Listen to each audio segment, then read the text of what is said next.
हमें जानकारी मिली थी कि श्री विश्वकर्मा लाइब्रेरी आज रानी दिद्दा जो क्यून ऑफ कश्मीर रही हैं उनका जयंती आज यहाँ पर सेलिब्रेट करने जा रहे हैं।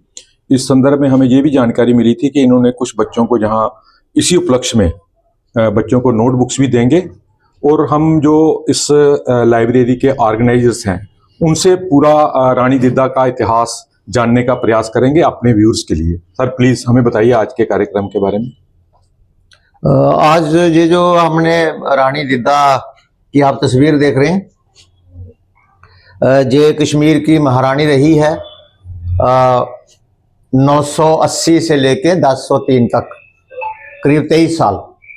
तो इतना पुराना इतिहास है, हम कह सकते हैं 1500 साल पुराना इतिहास है।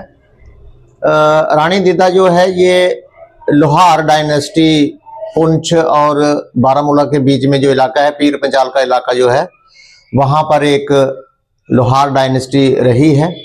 उनकी बेटी थी और बचपन से ये अपंग थी, लेकिन फिर भी बहुत बहादुर होने की वजह से 26 साल की उम्र में इनकी शादी हो गई कश्मीर के राजा से। वो राजा जो थे वो इतने ताकतवर नहीं थे, वो शिकार वगैरह में या ऐशो आराम में पड़े रहते थे।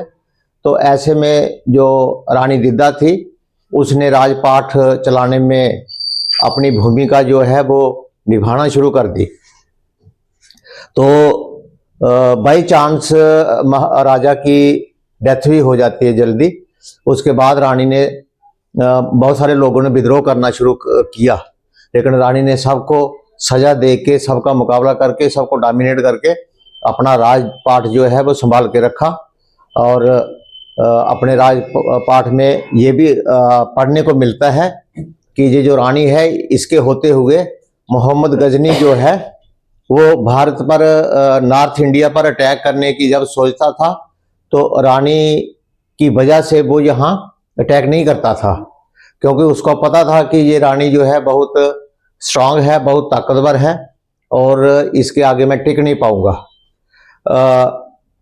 इनको कैथरीन ऑफ कश्मीर भी कहते हैं कि एक रशिया की रानी हुई है, वो बहुत बहादुर थी, उसकी मिसाल दी जाती है।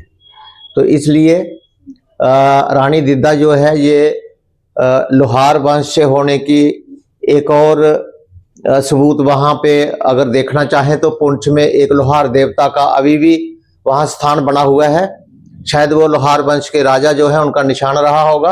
अभी भी वहाँ पर श्रद्धालु जाते हैं, वहाँ पे पूजा अर्चना करते हैं, जिस तरह से राजा मंडलिक की पूजा होती है। क्योंकि पुराने ज़माने में जो राजा होते थे जनता उनको भगवान के बराबर ही मानती थी, क्योंकि वही उनके अन्नदाता होते थे।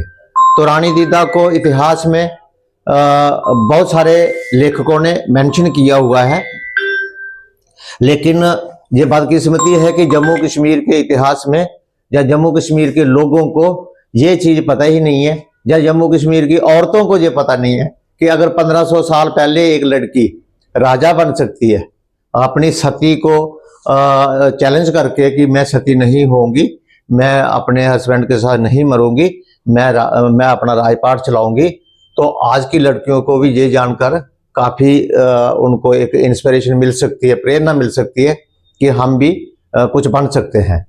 तो इसी चीज़ को सामने लाने के लिए, तमाम जनता के सामने ये चीज़ बताने के लिए हमने आज इनका जो बर्थ है वो माना जाता है कि 17 जनवरी 1924 में इनका जन्म हुआ था। तो आज का दिन जो है सबको मुबारक है। नए बच्चे आए हुए हैं, इनको कापियाँ भी देंगे हम, और इनको ये जानकारी भी होनी चाहिए कि यहाँ पे हमारे वंश के लोग भी जो हैं यहाँ राजा हुए हैं कश्मीर में। तो मुझे पक्का यकीन है कि जो इतिहासकार हैं उन्होंने न्याय नहीं किया इस रानी के साथ। इस रानी का इतिहास ऐसे ही लिखा जाना चाहिए था जैसे किसी और राजा का लिखा जाता है। फिर भी हम अपना ये प्रयास जारी रखेंगे और रानी दिद्दा का जो इतिहास है वो जन जन तक पहुँचाएंगे। धन्यवाद। मैं अपने व्यूअर्स को ये भी बताता चलूँ कि इन्होंने आज यहाँ पर रानी दिद्दा का जन्मदिन जयंती सेलिब्रेट किया, उस उपलक्ष्य में बच्चों को नोटबुक्स भी दी हैं, स्वीट्स भी डिस्ट्रीब्यूट किया है। आज से कुछ देर पहले मुझे किसी साहित्यकार ने इनकी लिखी, मतलब आशीष कोल आई थिंक उनका नाम, उन्होंने रानी दिद्दा पे एक बुक लिखी है। मैं अपने दर्शकों को भी बोलूंगा कि आप उसको जरूर पढ़ें। उसमें उन्होंने एक बात लिखी हुई है, तो मैं सर आपसे भी थोड़ी जो जानकारी ली है, थोड़ी मैंने जो लिटरेचर से ली है, मैं उस पर भी एक वीडियो बना के अपने दर्शकों को जरूर बताऊंगा।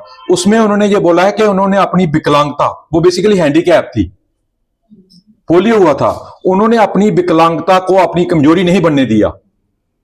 और हम वुमेन एम्पावरमेंट को भी सैल्यूट करते हैं कि 9वीं सदी में भी जिस औरत ने इतना बड़ा एक योद्धा बनी कश्मीर की, जिसने मोहम्मद गजनी को, जैसे साहब ने बताया कि उसने मोहम्मद गजनी को इंडिया कश्मीर के रास्ते एंटर नहीं करने दिया 2 बार।